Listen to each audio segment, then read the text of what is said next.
The production of actionable knowledge is different than other modes of science production. The production of actionable knowledge involves engagement between producers and potential users of knowledge, whereas other modes of science production, such as basic, applied, and use-inspired research, generally involve much less collaboration outside of the academy and are much more disciplinary focused.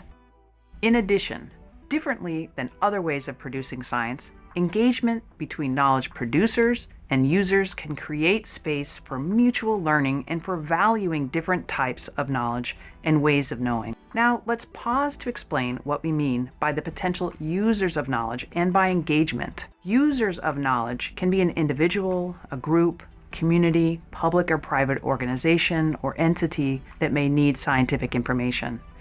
It's important for producers of science to understand who those potential users of science are so that those users can be engaged in the scientific process.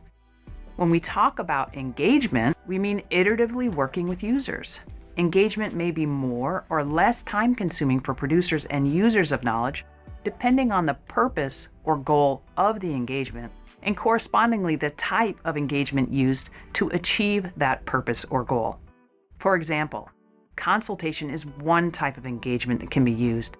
Consultation requires less time from both producers and users because it involves fewer engagements, and the engagements themselves are less intensive. Consultation type engagements help when the needs for moving knowledge from being potentially useful to usable require a smaller lift, such as iterating to produce information that's in a format or form that is actionable. On the other end of the spectrum is co-production.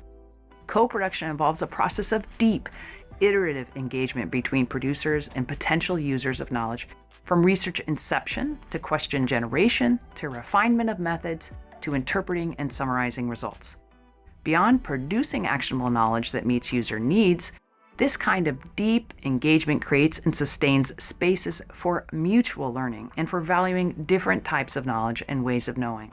Collaboration falls somewhere in between consultation and co-production, and involves ongoing interaction between producers and users, but often with a well-defined focus that itself is determined through a collaborative process. While there are a variety of engagement types available, requiring greater or lesser time commitments, the choice in the type of engagement approach to use ultimately depends on the overall goal or purpose of the engagement relative to the needs for actionable knowledge production.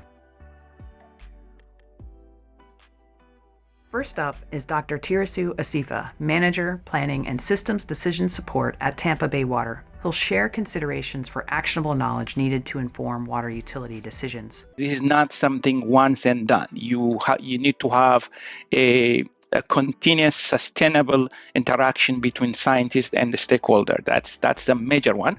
And the second is you have to be honest in terms of you don't have to feel like, hey, if I say this, am I trashing the results? No, the scientists, they like honest feedback. And we tell them when something works, you tell them it works. When something doesn't work, it doesn't work. Because some of us who are working in the utility, we live it through. For example, these 3 years, there are excellent examples what happened in Tampa Bay area. We have the highest temperature in more than 130 years in June, July. Even though we got a lot of rain, it didn't produce a stream flow that was enough for us to fill the reservoir.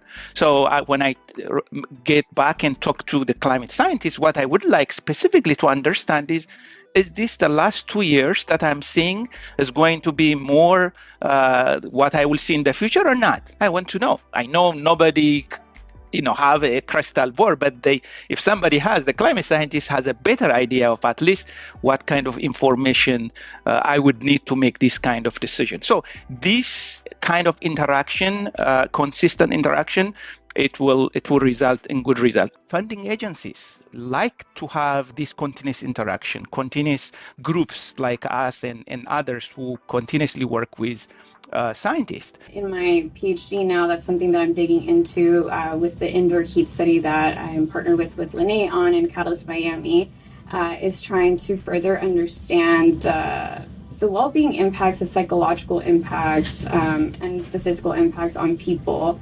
And really trying to capture that to be able to make changes. There's a lot of gaps when it comes to our knowledge about these impacts in places like Miami, especially in underserved communities.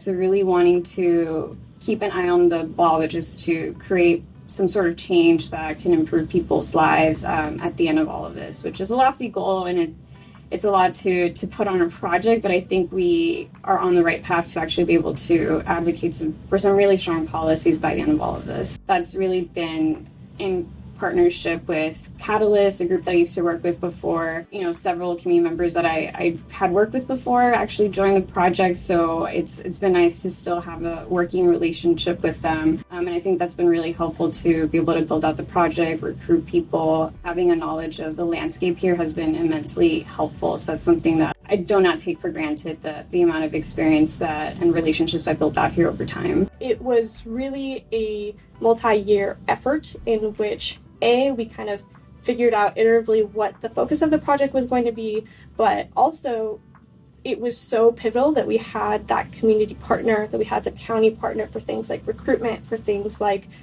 making sure that our participants were set up with resources at the end of the project. A lot of times I feel like these kinds of projects, you point out a problem that somebody is living with, and then you kind of disappear, unfortunately. And so a big thing we wanted to focus on was, how can we honor our participants' involvement in this project and try to also connect them with solutions. So that was a big part of my actionable research journey.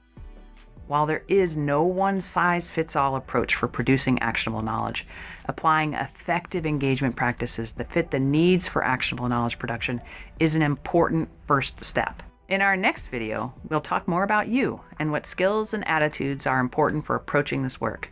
Thanks for watching.